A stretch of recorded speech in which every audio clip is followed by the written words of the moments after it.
Alright, The Speed Reading Book by Tony Buzan, Audiobook.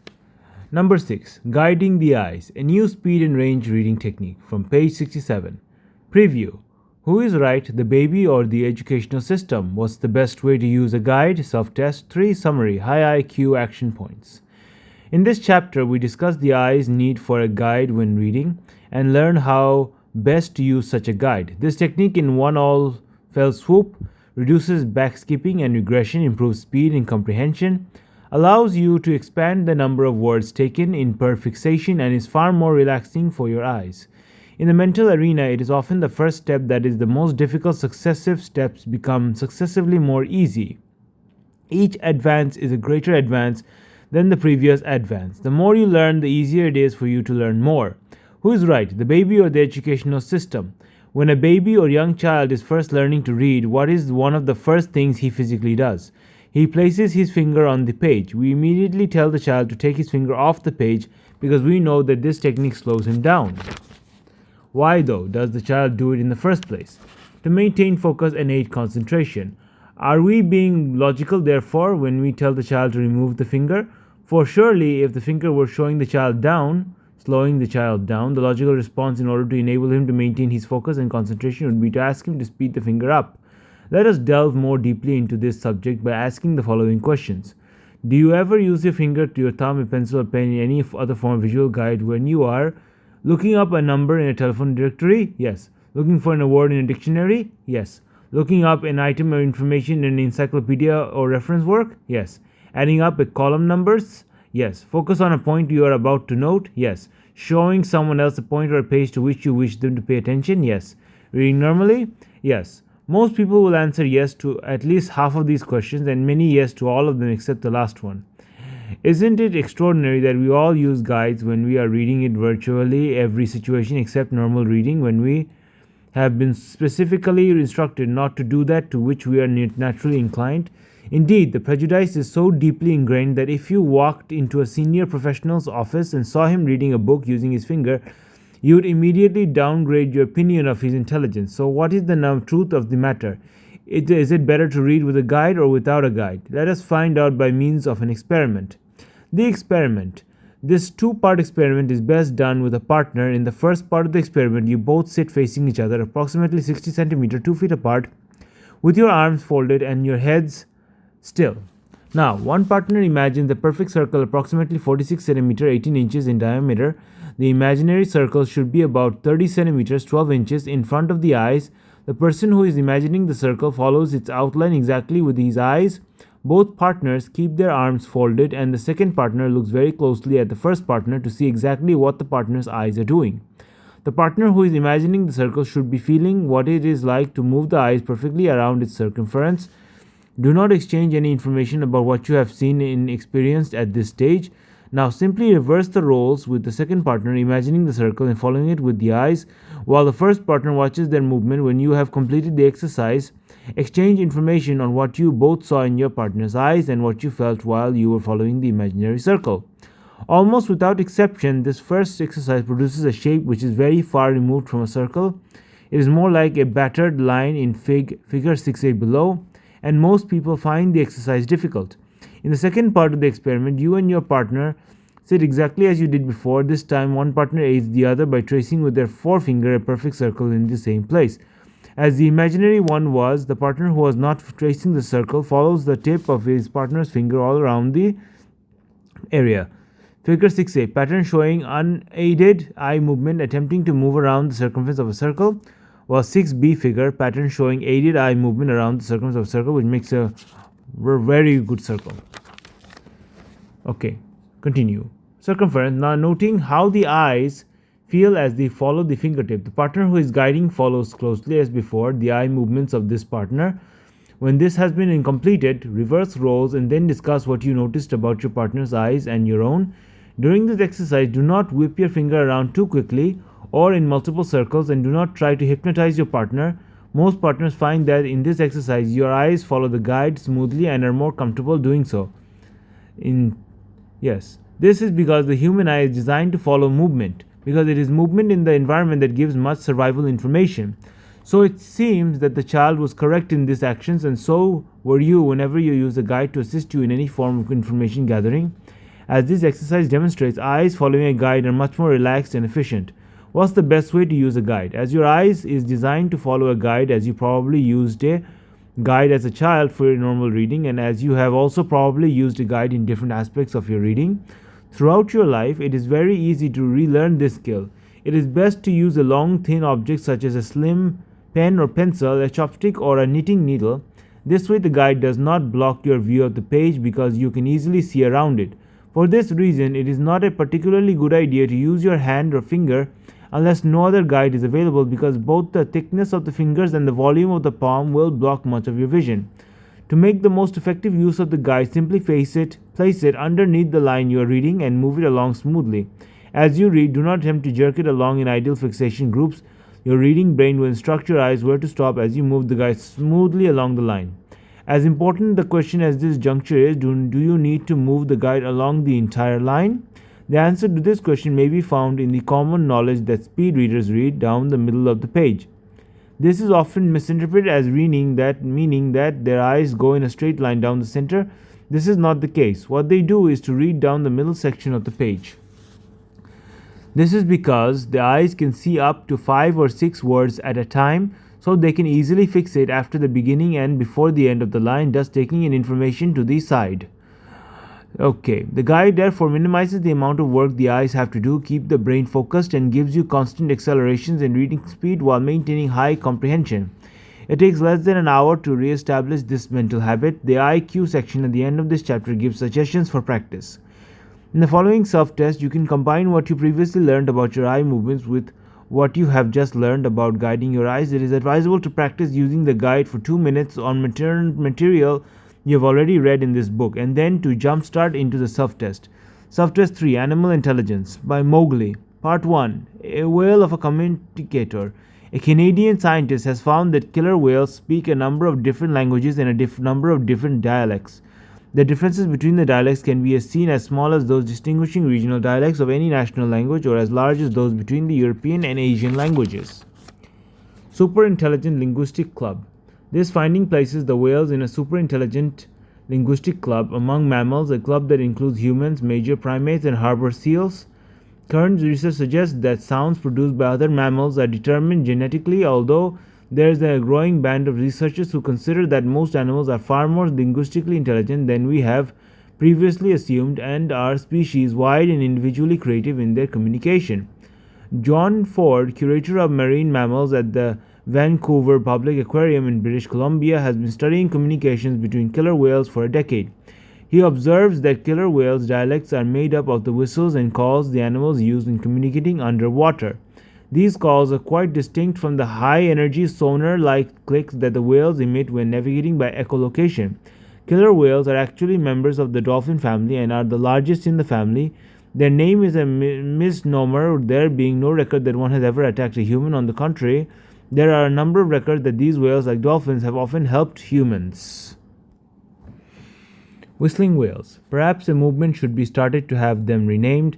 The whistler whale or whistling whales would be more appropriate, apart from being more onomatopoeic. Whistling whales are found in all the major oceans of the world, from the warmest in the tropics to the coldest in the Arctic and Antarctic. The largest concentrations are found off the coast of cool countries, including the Iceland and Canada. The population Ford studied numbered approximately 350 who live for the entire year off the coast of British Columbia and northern Washington state of America.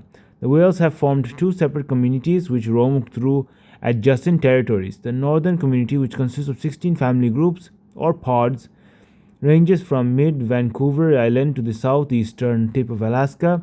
The members of the smaller southern community divide themselves into 3 pods and wander from the border of the northern community all the way south into Puget Sound and Gary's Harbor.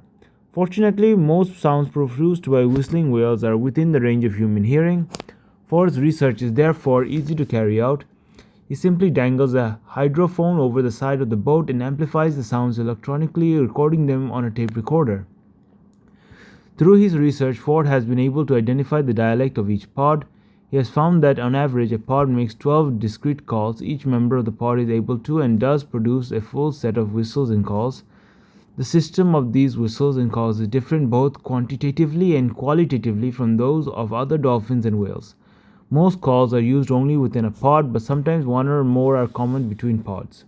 Common ancestors. Interestingly, Ford has found that these dialects are passed from generation to generation within each pod, leading them to speculate that groups which share calls are probably descended from a common ancestors. The more calls of two pods have in common, the closer the family relationship.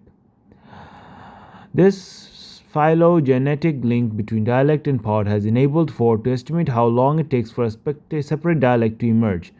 The rate of change appears to be very slow, he says. If a dialect must require centuries to develop, the implication being that some dialects could be thousands of years old.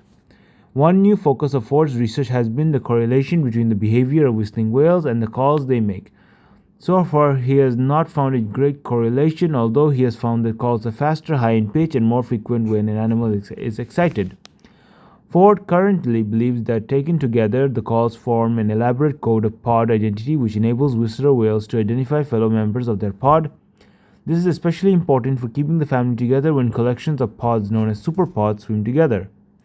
So far, Ford has not been able to identify a grammatical structure in whistler whale communication, but he is impressed by its acoustic sophistication. They seem to have a very high developed, efficient way of communicating that is something we can only partly understand at this point. He says, I think as time goes on, we will get a much better appreciation of just how remarkably adapted whales are to their unique environment. Okay. Part 2, Animal Intelligence, Dolphins, by Professor Michael Crawford and Mowgli. In terms of Rudyard Kipling's definition of learning as what, why, when, and where, and who, many people feel that the cetaceans, the whale family, are 3 servings men short, because there is no evidence that they can communicate on matters of when, how, and why. Some years ago, I was duty officer at Whipsnade Zoo when an unscheduled performance was executed by the dolphins. 1 out of 3 bottlenose dolphins, Tursiops truncatus, appeared to be sickly, and an attempt was made to catch her. The response was that her 2 colleagues closed in and swam in tight formations on either side of her, preventing the placing of the net. The solution was to chase them into the small side pool and bring down the separating sluice gate to make the business easier. The dolphins' response was one of the great agitation, which subsided when they lined up again in formation and dived to the bottom of the pool. In unison, they squeezed their noses under the bottom of the sluice gate, flicked it up, and swam to freedom. That rather suggests they were capable of dealing with how and when, and at the start, and certainly come to a conclusion about why. It is consequently somewhat senseless to try to compare the brain function of the Homo sapiens with Tursiops truncatus without properly defining the ground rules. A comparison of function might be a more appropriate approach than intelligence. Different species have different sets of problems, and therefore there are different computer designs to deal with them. Some computers, like the LISP machine, are very clever at handling ideas, whereas others are better at handling numbers. Indeed, it would be rather fruitless trying to compare an LISP with a basic program. This high degree of cellular development in the dolphin family is likely to be related to the fact that the animal operates in a 3-dimensional manner. Like the birds, it has a requirement for coordination in 3 dimensions, which the cerebellum serves. In John Lilly's famous work, blindfolded dolphins were found to be able to use their echolocation function to distinguish at a distance between objects according to their density. Such data suggests an interpretative system. Usually, the echolocation system is thought of as only offering a means whereby the dolphin can locate its food. A range of the dolphin's calibre used for discrimination has to be matched by a neuronal network capable of making sense out of the signal to noise ratios, just as we make sense out of what we see with our eyes.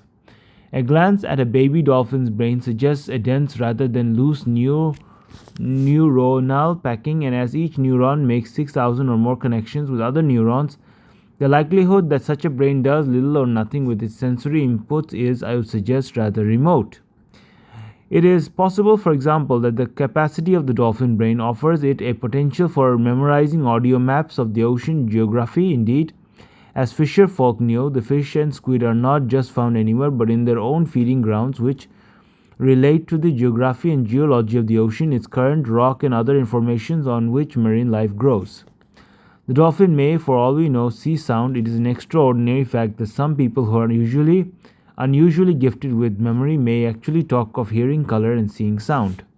This might be expected from an unusually large number of synaptic connections enabling the brain to cross-reference information to a higher degree.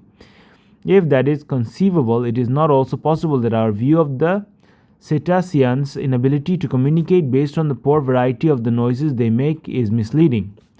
Just because we communicate with words in the middle range of our audio detection frequency, does that mean the cetaceans have to do the same? With such a wide frequency range at their disposal, they may be doing absolutely nothing or a lot without knowing about it. If a dolphin did take a view on our capabilities in using sound, it would, I suggest, be that we are pretty primitive. The trouble is that we analyze other species by relating them to ourselves. People often conclude that dogs and other animals are highly intelligent because they can perform simple tricks if we train them. The fact that Homo sapiens can capture cetaceans, place them in sensory deprived environments, and make them perform as basketball players to get their food simply demonstrates the power of certain conditioning techniques and perhaps the wasting of an opportunity to establish greater communication between the species. Reducing the vast intelligence of these magnificent animals to mere party tricks is a minimalist, demeaning, and ultimately unrewarding approach. We would display our own intelligence and humanity more adequately by examining the vast range of abilities of our fellow creatures more humanely and intelligently. Stop your timer now. Length of time is this many minutes. Next, calculate your reading speed in words per minute (WPM) by simply dividing the number of words in the passage. In this case, 1601 by the time in minutes you took. Speed reading formula: words per minute (WPM) equals to number of words divided by time. When you have completed your calculation, enter the number in the WPM slot at the end of this paragraph and enter it on your progress graph and your progress chart on page 216 to 17. Words per minute. Self-test 3. Comprehension. Killer whales. A. Speak a number of different languages and a number of different dialects. B. One language in many different dialects. C. Two different languages in a single dialect each. And D. The same language in a number of different dialects. 2. Whales are in a different linguistic club from that of humans, major primates, and harbor seals. True or false? Killer whales, number 3, are made-up dialects of the whistles and calls that animals use when A. Navigating by echolocation. B.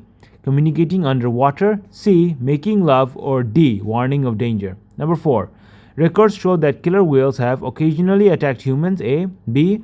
Regularly attacked humans. C. Never attacked humans. Or D. Attacked but not killed humans. Number 5. Whistling whales are found in A. Only warm oceans. B. Only cool oceans. C. Only in the Atlantic and Arctic oceans. Or D. All the major oceans of the world. C. 6. A family group of whales is called a... Number 7. Most sound produced by whistling whales are above the range of human hearing. A. B. Below the range of human hearing. C. Within the range of human hearing. And D. Undetectable. 8. An average family of whales makes how many discrete calls? A. 8. B. 10. C. 12. Or D. 20. Number 9. Whale dialects are A. False label. B. Passed from generation to generation. C. Different from generation to different generation. Or D. Fundamentally all the same. B most likely. 10. Ford estimated that a dialect takes how long to develop? A year. A. B. 10 years. C. A generation. Or D. Centuries. 11. John Ford, by studying the acoustic sophistication of the whistling whale, has at last identified the basic grammatical structure in their communication. True or false? 12. The high degree of cellular development in the dolphin family is likely to be related to the fact that A. It needs a large brain to communicate. B. It operates in a three-dimensional manner. C. Its oceanic environment allows for greater brain size. D. It has many more centuries than human beings to evolve.